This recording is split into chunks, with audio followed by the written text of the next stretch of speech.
Mr. Speaker, free SHS might be labeled by its distractors as a mere political slogan that must be demonized, but it is in fact a transformative program that has broken myths and liberated minds. It is humbling on one hand and frightening on the other to think of the sheer number of talents the free SHS has unearthed that would otherwise have ended their formal education at BECE. I know we will get more engineers, doctors, architects, scientists, writers, and poets out of the increased numbers of those attending senior high school who will go into further education. Even if they stop at high school, at senior high school, imagine what 1 million more secondary school educated young people will do to our self-confidence and the value of our workforce.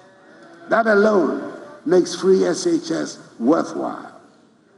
I'm proud that the MPP government under my leadership has been able to bring this transformative policy into our education system. Mr. Speaker, I believe the success of the free SHS policy has answered its critics, and the arguments about it should cease, and we should simply concentrate on finding ways to improve it. I'm particularly glad that the fears about lowering of standards have been allayed. Refreshingly, we witnessed through the 2023 batch of free SHS students the best WACC results in over a decade. Mr. Speaker, there's more to education than free SHS, and government has been paying equal attention to all the other sectors. Kindergarten, primary school, and junior high school must work together to give a solid foundation and strengthen the free SHS policy. The implementation of various programs, such as the capitation grant, feeding grants to special schools, BEC registration for pupils in public junior high schools, among others, have significantly increased access to education at the basic level. The focus of the comprehensive reforms within the sector has been to improve learning outcomes and ensure every child that goes through our education system is equipped with literacy and numeracy skills by the time they exit primary 6. A national standardized test for numeracy and reading skills is now being conducted at primary 4. Unfortunately, quite a number of children still manage to slip out of the net and miss going to school altogether or drop out at primary school. The Ministry of Education partnered with key development allies to launch an innovative financing program called the Ghana Educational Outcome Project, GEOP. The goal of GEOP is to provide educational support to 72,000 out-of-school children, helping them access complementary education and transition into formal schools. I'm happy to report that 17,340 out-of-school children have been taken through the program and mainstreamed into formal schools in 2023. This program has worked so well, it won the GovTech Prize award in February 2024 at the World Government Summit held in Dubai. Government has remained committed to improving the teaching and learning of STEM education at the pre-tertiary level. Key interventions have included increasing our ability to produce STEM professionals and also meeting 21st century skills. Accordingly, the curriculum has been overhauled to include STEM career pathways such as aviation and aerospace science, biomedical science, engineering, computer science, manufacturing, robotics, and artificial intelligence. Government has also increased its investment in infrastructure for science, technology, and engineering and mathematics, STEM education at the pre-tertiary level. The construction of 10 STEM schools and 10 STEM centers has commenced across the country, with 7 STEM model schools having been operationalized. These schools have been equipped with state-of-the-art laboratories and classrooms, dormitories, assembly halls, dining halls, and conducive environments to foster teaching and learning. The operationalized schools have a total enrollment at present of 2,400 students reading general science and STEM. Mr. Speaker, in recognizing the critical role of technical and universal and vocational education and training in the country's industrialization agenda, the government continued implementing key reforms in the TVET space, including the expansion of the free senior high school program to include students in public TVET institutes. Mr. Speaker, a lot of resources has gone into the provision of infrastructure at all levels of the educational system, but a lot remains to be done. Many basic schools require more adequate classrooms and furniture, and the environment in some of these schools can be made more suitable for learning and teaching. Some of the senior high schools, especially the community schools recently absorbed into the former GES structure, lack the facilities that these established schools take for granted. We must all express our gratitude to the teachers in such schools who manage, in spite of the difficulties, to bring out the best in their students and sometimes succeed in achieving great results. They exemplify the best in the Ghanaian and give us hope for the future. Indeed, the one tablet per student policy at the senior high school level is being rolled out and will formally be launched by me next month.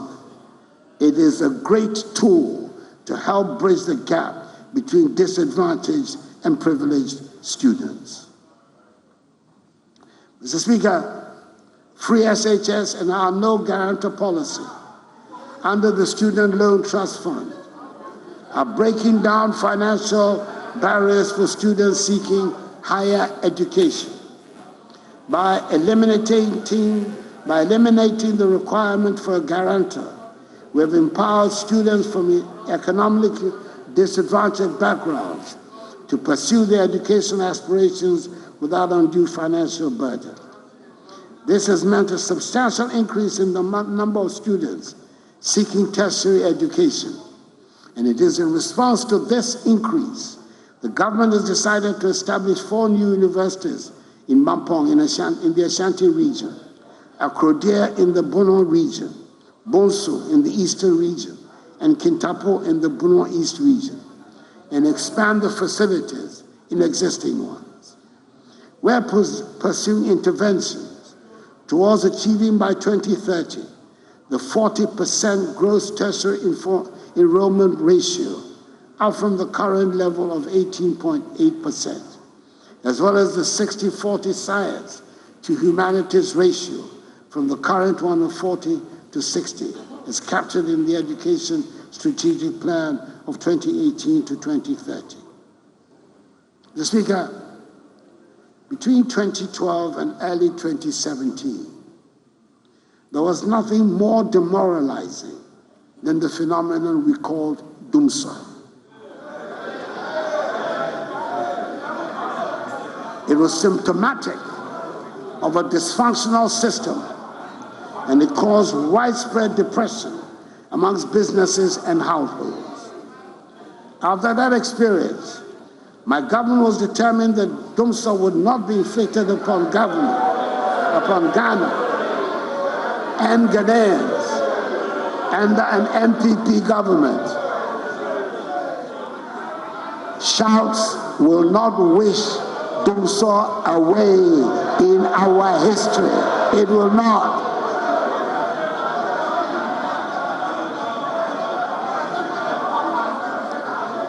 After that experience, my government was determined that doomsday would not be inflicted upon Ghana and Ghanaians under an MPP government. And I'm glad to be able to say, so far, so good. We've managed to keep the lights on these last 7 years, even in the midst of a financial crisis. We've managed the energy sector with discipline and expertise to avoid a repetition of the hardships inflicted on Ghanaians some years ago. Furthermore, through determined, skillful negotiation, we've been able to reduce considerably the energy sector debt that we inherited. Indeed, the government negotiating team carried out a successful reconciliation exercise with the IPPs and ECG, which established that the IPP arrears position was not the $1.6 billion that had been previously reported in the media, but was actually $1.2 billion. That is savings of some $400 million. Additionally, the government negotiating team has reached commercial agreements on headline terms for the restructuring of power purchase agreements and arrears with AXA, Amandi, SemPower, Senate, and Early Power, and is finalizing remaining definitive documentation of such terms, which will result in total expected savings in excess of $9.1 billion over the lifespan of the IPP projects. In the meantime, ECG has been able to secure a fixed monthly energy purchase price with all the IPPs. This has led to a monthly payment of 43 million United States dollars instead of the 77 million United States dollars. That is monthly savings of $34 million, or a 44% reduction in monthly payments, a far better outcome than the take-or-pay system we inherited. Mr. Speaker, I'm happy to report that we're making admirable progress in the provision of electricity to all parts of the country. Last year, 207 communities were connected to the grid, taking the current national access rate, electricity access rate, to 88.85%. We are aiming to achieve universal access this year by connecting an additional 400 communities to the national grid under the self-help electrification program and other turnkey projects. As part of efforts to improve power system reliability in the middle and northern parts of Ghana, government took a decision to relocate the 250 megawatt Ameri plant from Abuazi to Anwamaso in Kumasi. The Volta River Authority has successfully relocated 6 units of the Ameri plant with capacity of 150 megawatts, which are currently being tested and commissioned in Kumasi. The authority is taking steps to relocate the remaining 4 units before the end of the year. Mr. Speaker, we're also making steady progress in our commitment to increase the component of renewable energy to our energy generation mix. A 4 megawatt floating solar PV on the Bui Reservoir, as well as the 15 megawatt solar PV at Kaleo, have been completed and both are operational. They have contributed to increasing our share of solar energy in the generation mix to 3.2%. A 100 megawatt solar PV is under construction at Bui, as is the mini-grid electrification program ongoing in the Adan East District, all of which will help us attain our target of 10% renewable energy in our generation mix by 2030. Mr. Speaker, furthermore, we have committed ourselves to the development of nuclear energy for peaceful purposes. As I indicated at the U.S.-Africa Nuclear Energy Summit and the International Framework for Nuclear Energy Cooperation Ministerial Conference held in Accra in November last year, the first of its kind in Africa. Our energy transition plan envisages 30% of our electricity production to be from nuclear energy by 2070, which is the core mandate of the Ghana Nuclear Power Program Organization, GNPPO, an entity under the office of the President.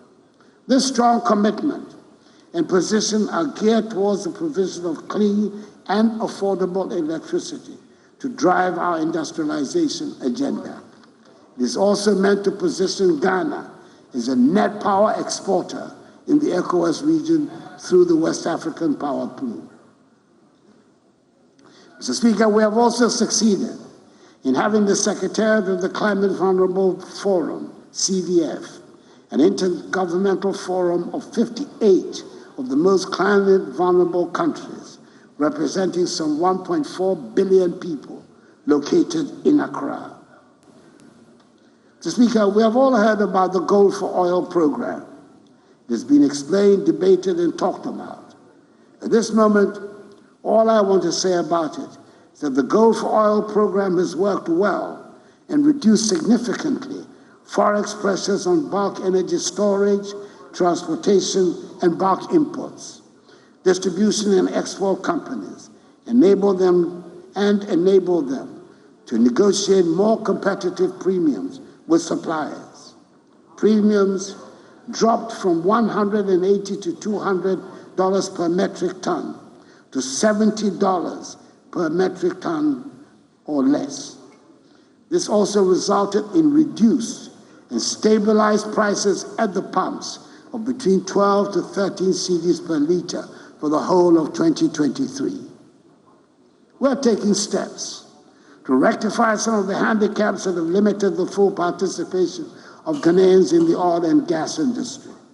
For years, the well-paid jobs in the industry were taken exclusively by foreign nationals because we did not have people qualified in these fields.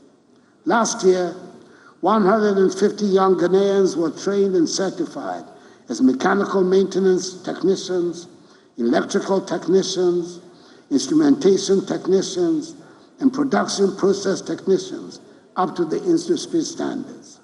Additionally, 5 young Ghanaians underwent a 10-month welding inspector training program at the North Alberta Institute of Technology in Canada.